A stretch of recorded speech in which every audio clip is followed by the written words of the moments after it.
하나님께서 오늘 우리에게 주신 말씀은 신명기 18장 15절에서 20절 말씀과 고린도전서 8장 1절에서 13절, 마가복음 1장에서 21절에서 28절 말씀입니다.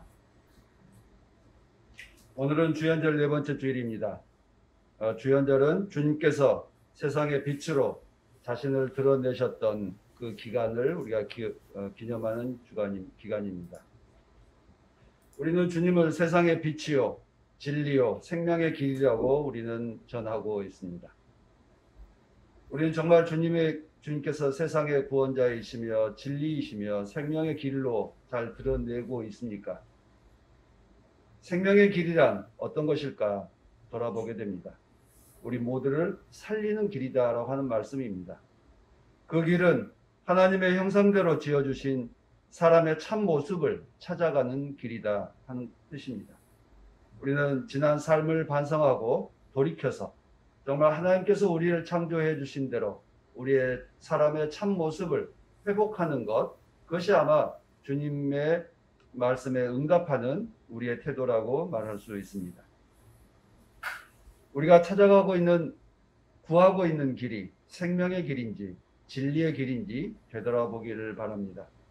지난 29일에 우리 한국기독교교회협의회, 즉 NCCK와 YMCA와 YWCA에서 코로나 팬데믹 시대에 고통받는 국민들께 사죄드리며 한국 교회에 호소합니다라고 하는 긴 제목의 성명을 발표한 바 있습니다. 제가 교회 카톡과 그리고 밴드에 올려두었습니다. 참고하시고 한번 꼭 일독해 주시기를 바랍니다. 서론 부분만 짧게 읽어드리겠습니다.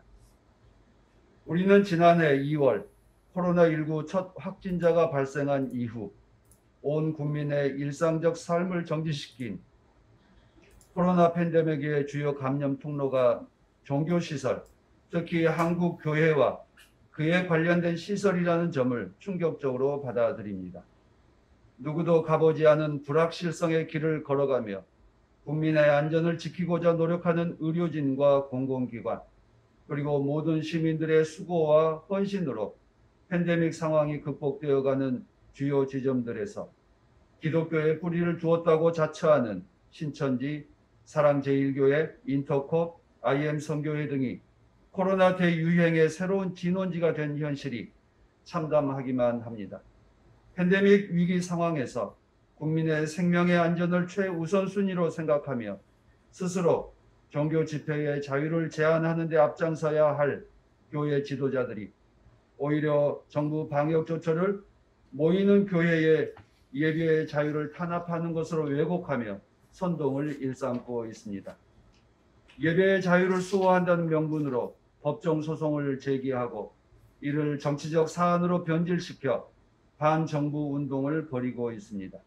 이 과정에서 숱한 가짜 뉴스와 음모론을 양산하며 탈진실의 본산지 역할을 하는 교회 관련 단체들도 있습니다. 신앙의 본질을 상실한 채 영적, 정신적 위기에 봉착한 한국 기독교의 현실을 뼈저리게 체감합니다. 그리고 이런 한국 교회 현실에 대해서 국민들께 사죄하는 것으로 결론을 내리고 있습니다. 코로나19로 인해서 한국 교회는 회복하기 어려울 정도의 큰 타격을 받았습니다. 그것은 스스로 자처한 결과였습니다. 우리 모두 코로나19에 대한 무지함 때문에 저질러진 문제였습니다. 그 무지함은 초기에는 온 우리 국민들도 다 이 코로나19 바이러스에 대해서 알지 못했습니다. 그러나 1년이 지나면서 코로나19의 특성과 그리고 감염 경로와 대처에 대해서 우리는 충분하게 알게 되었습니다. 그럼에도 불구하고 여전히 무지와 무모함과 무책임한 태도로 일관하는 한국 교회에 대해서 우리는 모두 다 염증을 넘어 혐오하는 사태까지 빚어지고 있음을 봅니다.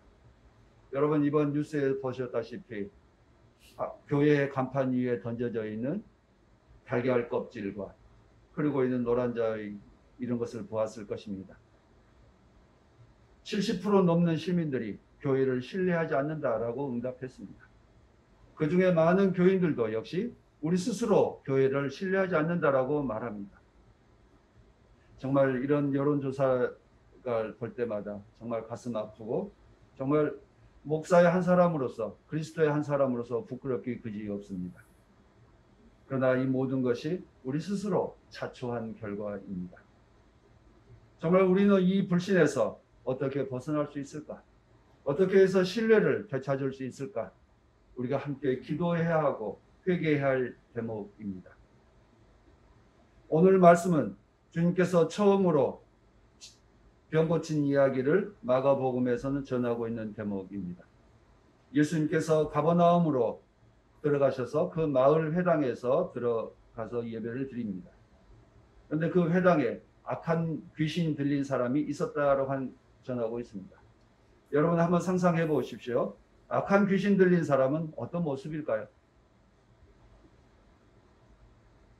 우리 귀신 들렸다 그러면 제정신이 아니라 생각해서 흔히 침을 흘리고 또 머리는 산발이고 눈에 흰자위가 드러나고 아마 옷을 입었는지 벗었는지 또 아마 씻지 않았기 때문에 냄새나는 모습 이런 것들을 우리 상상할 수 있습니다.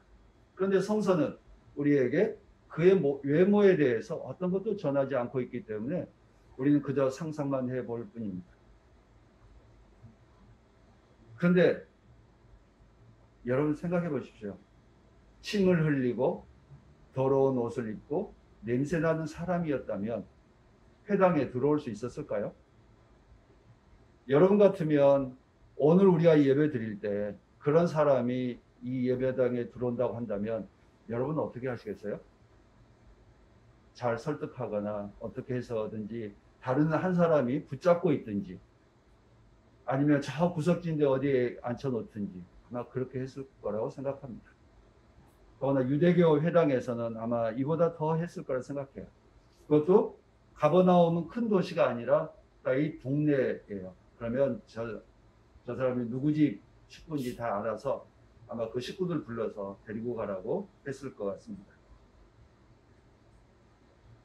생각해 보면 그런 점에서 회당에서 같이 예배 드렸다라고 한다면 그 사람의 겉모습은 우리와 당시 중동에 살고 있는 사람들과 거의 아무런 차이도 없었을 것이다. 옷도 깨끗했을 것이고 남자이기 때문에 수염도 길렀을 것이라고 생각합니다. 외모로 봐서는 어떤 흠도 찾을 수 없었던 아주 평범한 사람이었을 것입니다.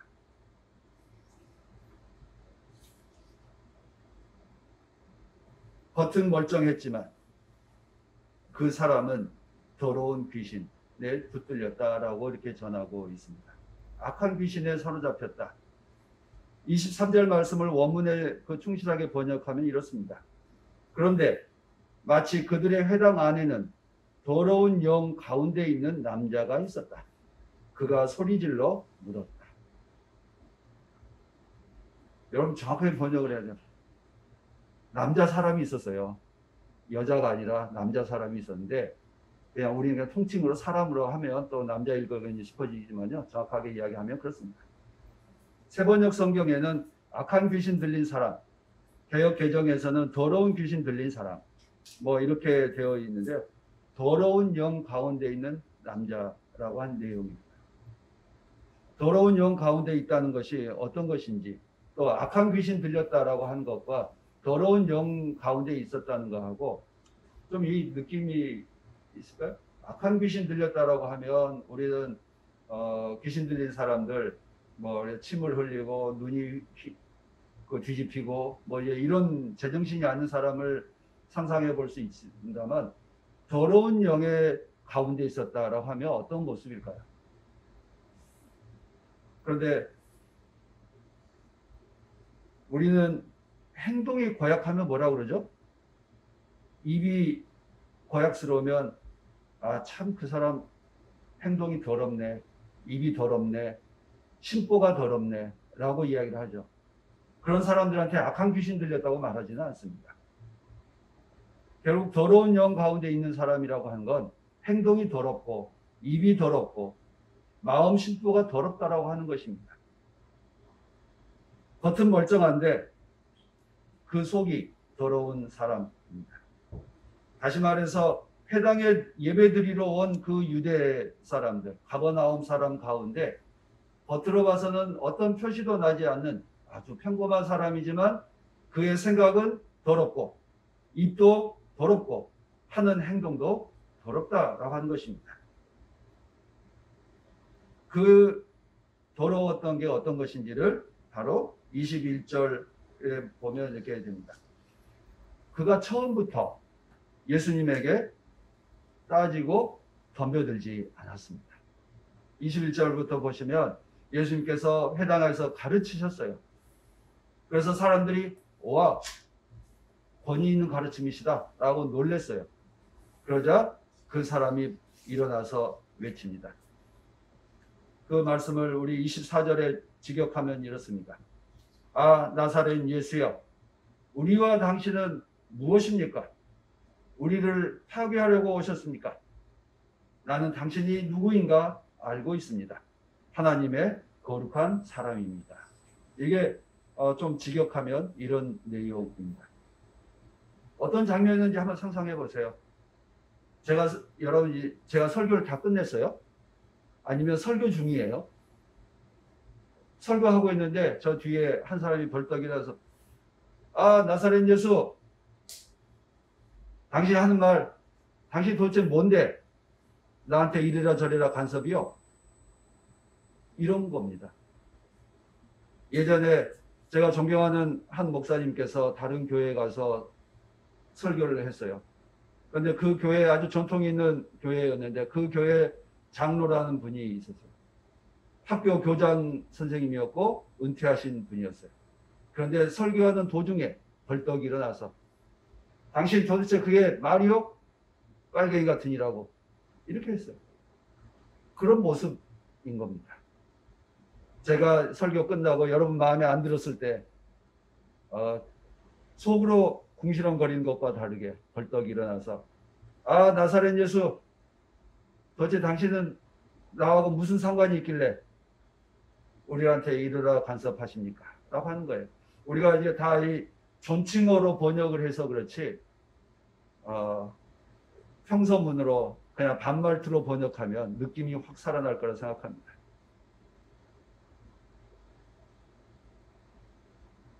나는 당신이 하나님의 거룩한 사람이라는 것을 알고 있습니다.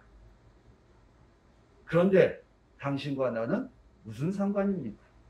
당신은 도대체 나를 찾아와서 나를 왜 파괴하려 합니까? 라고 이렇게 항의하고 있는 대목입니다. 더러운 영은 주님이 예수가 하나님의 거룩한 사람이라는 걸 알지만 당신과 나는 상관이 없다. 당신이 나에게 간섭하지 말라라고 말하는 것입니다. 이것이 바로 더러운 영에 사로잡힌 사람의 모습입니다. 예수를 알고 하나님을 알고 하나님께서 보내신 거룩한 사람이라는 건 알고 있지만 안다는 것과 그가 내가 행동한다는 것은 다르다라고 하는 것입니다.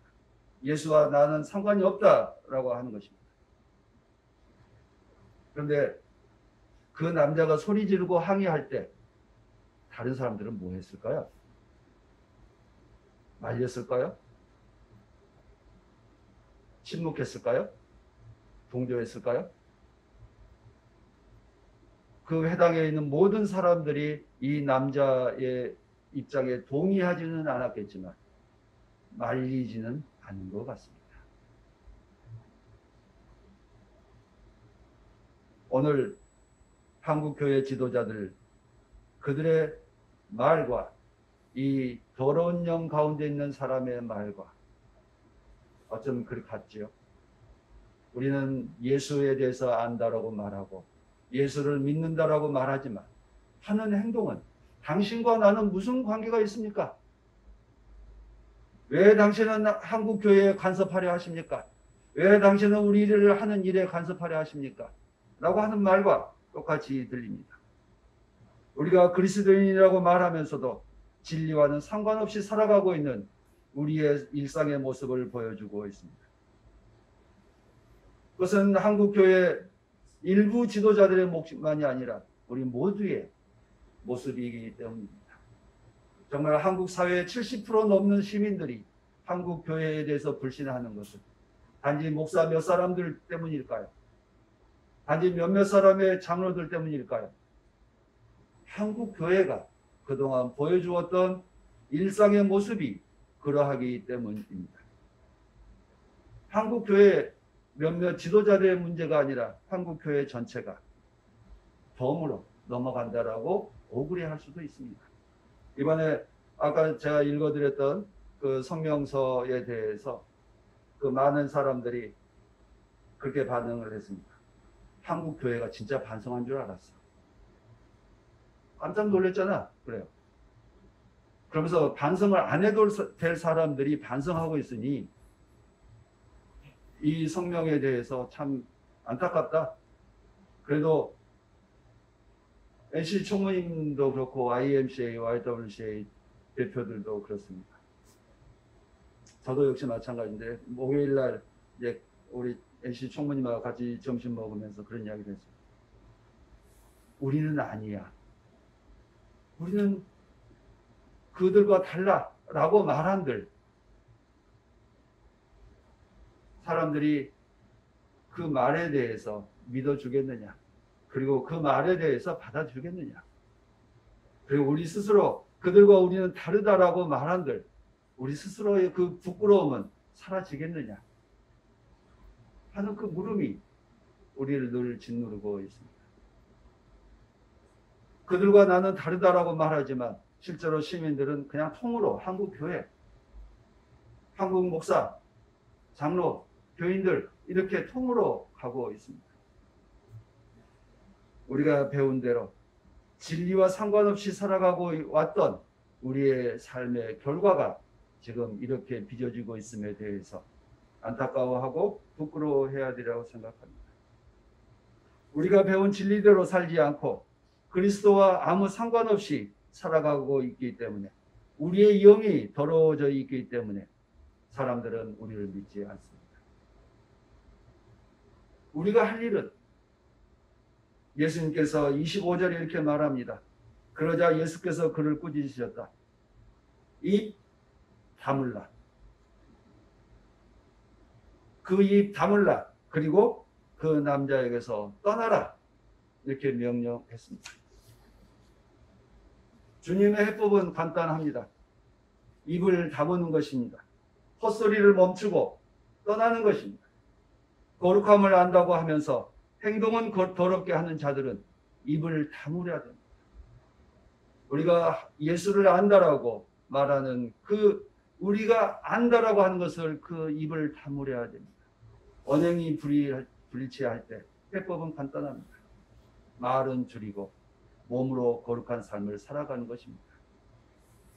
그러기 위해서 우리가 알고 있는 지식, 우리가 알고 있는 믿음, 우리가 이런 걸 모두 우리가 누리고 있는 자유와 권리와 어떤 이 권리에 대해서 내려놓을 줄 알 때, 손해볼 것을 감수할 때 우리는 새로운 길을 찾을 수 있으리라 믿습니다. 바울 사도는 고린도 교우들에게 말합니다. 당신들의 믿음과 지식은 올바르다. 그러나 그 지식이 다른 사람을 죽인다면, 당신이 가지고 있는 그 자유와 권리가 다른 사람들을 죽이는 일이라면 그 자유와 권리를 내려놓아라. 지식이 사람을 살리는 것이 아니라 사랑이 사람을 살리는 것이라고 말합니다. 사랑은 뭐 하느라고요? 덕을 세우는 것이다. 교회에게, 우리 그리스도인들에게 주어져 있는 것은 이웃을 사랑하고 이웃을 사랑함으로 인해서 덕을 세우는 것이지, 내가 가지고 있는 지식을 드러내고 내가 누리고 가지고 있는 자유를 강조하는 것이 아닙니다. 우리는 세상을 구원하기 위한 생명의 길로, 진리의 길로 우리에게 오시는 주님을 드러내는 길은 우리가 주님의 말씀대로 주님 이웃을 사랑하고 이웃들에게 덕을 세우는 길입니다. 그러기 위해서는 우리의 자유와 권리를 내려놓아야 합니다. 물론 우리들에겐 종교의 자유가 있습니다. 예배드릴 자유가 있습니다. 권리가 있습니다. 그러나 내려놓을 줄도 알아야 합니다. 포기할 줄도 알아야 합니다. 그럴 때만이 우리는 세상 모든 사람들에게 예수가 생명이요 진리이며 우리 세상을 구원하는 구원자이심을 말할 수 있습니다. 그러기 전까지 우리의 지식을, 우리의 자유를, 입을 다물어야 됩니다.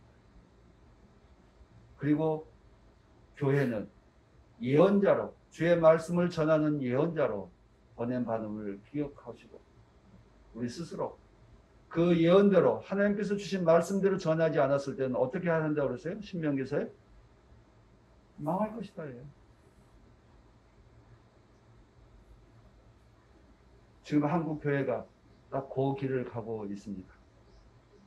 다시 돌이켜서 생명의 길로 갈 수 있다면 우리가 입을 다물고 몸으로 행하고 덕을 세우는 길을 가는 것입니다. 고기는 내가 먹었는데 옆 사람이 체했어요. 우리는 자유롭게 예배를 드렸는데 옆 사람이 병이 걸렸어요. 어떻게 하시겠습니까?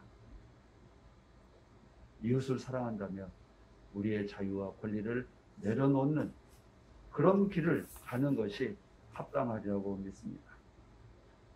한국 교회가 그렇습니다.